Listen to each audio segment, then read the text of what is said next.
This is the elevator off my street shadow. I've taken it off and I'm in the warm rather than in the workshop because there's a bit of an issue with my electric trim. The trim is there and that just sort of allows you to adjust the attitude on the plane as you're flying along. I'm sure if you're watching this you know what they're for. But various things can go wrong with them. It's usually the connector here that plays up or the wiring to it. My trim's been very intermittent. This box here, if you give it a bit of a whack, the trim then starts working, which tends to make me think that the problem is with the box. A bit of a dry joint there. So what I'm going to do is I'm going to liberate this, take this out. I've got a new one that a friend's given me, and we're then going to put the new one back in. So there you can see there's the servo box. And it's held in with a couple of screws here, and from what I recall there's a couple of screws up under here, so I've got to turn it over and hold the heads of these. These are Allen key bolts I remember I put in there, so I've got to puncture the other side of the elevator as well and just make a couple of repair patches like I did last time. So there's a bit more of it exposed. I'm just cutting off this cable tie that was pinning the control wire around there. I'm just going to hook that out, and I'm going to go get the sockets and undo these bolts. Before I do that though, I'm going to take this split pin off that's just here. That's the split pin out. I'm just going to take out the pin that holds the trim to the actual servo. There's another washer that runs in between the two. I've had this trim servo out once before, and as you can see, the way to get to the back of those bolts is, unfortunately, you have to go through the skin on this side. And you can see why I did that. Some little holes. These are my puncture repair that I did, and unfortunately I'm going to have to expose that again. So and I'm going to have to lift this up and re-glue it back on.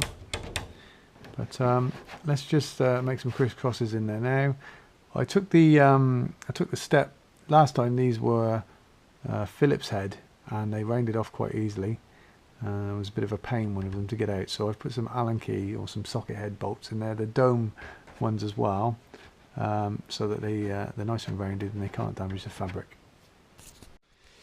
Now, what makes this difficult is these two, there's a couple of brass straps here, which just lends this a bit of rigidity, which I think the person who built my shadow put these on. A friend of mine said that they'd never seen those before. It does make it difficult to get to these back ones, but we're going to give it a go again. So I'm going to work on these front two first. Now I've bent this up out of the way so I can get to this other bolt that's right under there. And now the same on the other side. I've got to get down into where this one is. And there's one of them there. I've just cut around, and just tiny little things. Now that makes it a lot easier to wiggle this loose. Now then, what to do with the connections? I'm going to investigate what I did here last time with my bit of heat shrink before I go cutting anything. So I've just exposed all of the connectors. These are familiar looking colours with the white and the oranges. Yeah, two whites, two white and orange, and one white and green. Let's go have a look at the replacement box. So this is the replacement box. It's got the manufacturers there. It's a Mack Servo. Now I was lucky to get the construction manual for my street shadow, and you can always tell the areas that give you the most problems because they're the pages with the most amount of finger marks on them. This is the page for the Mack Servo and wiring, and the 3-position indicator and the rocker switch that in my case is on the control stick on the right hand side. So the colours of the wires we were looking at earlier, we've got 2 orange and white ones and a green and white one. So the green and white one feeds the neutral position on the 3-position indicator that goes on the panel, and then the orange and white does both extremes. Now if I get these two the wrong way round, it's not a great shake because I can just take the indicator out and flip it round. So if I wire those back to front and up is down and down is up, doesn't matter, I just pop it out of the panel, turn it round, pop it back in. But these two white leads, if I get those the wrong way round, I've got a bit of a problem then, because up is down and down is up, and I don't really want to take the rocker switch apart to have to alter that.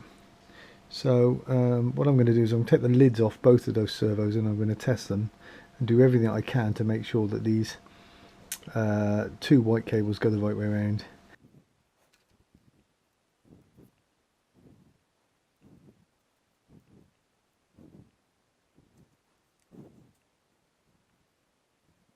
So there's all my connections made off, and got some heat shrink around all of them.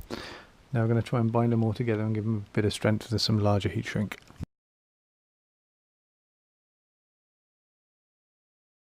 So there we have it, heat shrink on. Just going to pop the lid back on, and the next thing is to bolt it down in position. I think what I'll do before I then seal it all back in is I will give it a quick test. So I thought before I go too far and seal all this back in, let's just do a quick test to make sure this new servo does work. So I haven't bolted it in yet. I've just popped the cover back off again so we can see the workings, and let's just see what it looks like.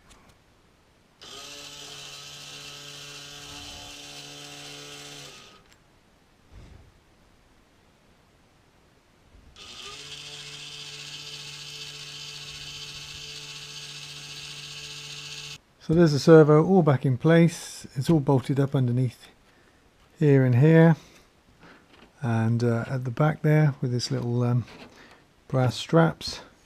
I've run the cable around as tight as I can to keep it as flat as possible, and I've put a zip tie on there just to stop that, because obviously this will rattle around in flight. Should have enough flex in there, even though I've shortened that by about an inch, but it should be plenty long enough to reach. It's got plenty of support there as well. So I thought last thing before I cover it is just give it one last test. I've drawn myself out a patch, so I've got my scissors here. I'm just going to cut those out and then see how it sits.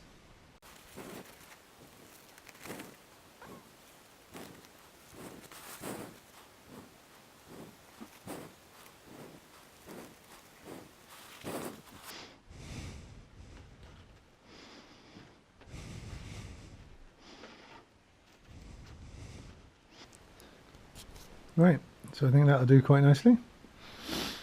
Now we've just got to cut out some circles to cover the bolt holes underneath. Then we have 4 circles. I'm just going to trim them out now. So here we have the adhesive. LAS Aerospace sold a friend of mine this super seam cement. So we're going to just put a tiny dot of this in a container and thin it down with a bit of acetone, and use that to bond on the patch. So I've mixed up a bit of glue. I'm just sticking this stuff on. I can share a lesson learned. If you tend to use a biro to mark out your patches, the solvent in the glue makes that bleed through and it goes huge. So I've now got some big old circles which indicate where I've patched it. Hopefully I can cover the worst of it with some more white paint, but I didn't expect it to bleed out quite like that. But there we go, now I know. So there's the 4 patches on the underside. Going to flip it over and do the other patch next. Right, here we go. I'll put some adhesive on the area.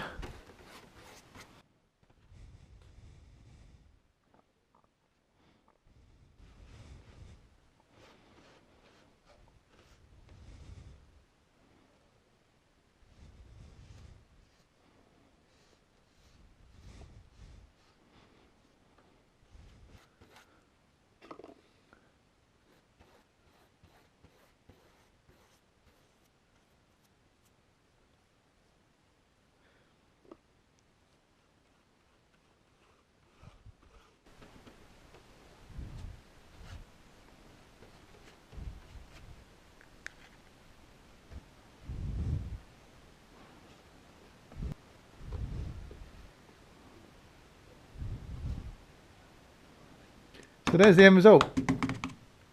It's all tightened up. It's a lot more rigid now, the fabric. There's the 4 patches underneath for the bolt heads. And we now have a working trim servo. So yeah, very pleased.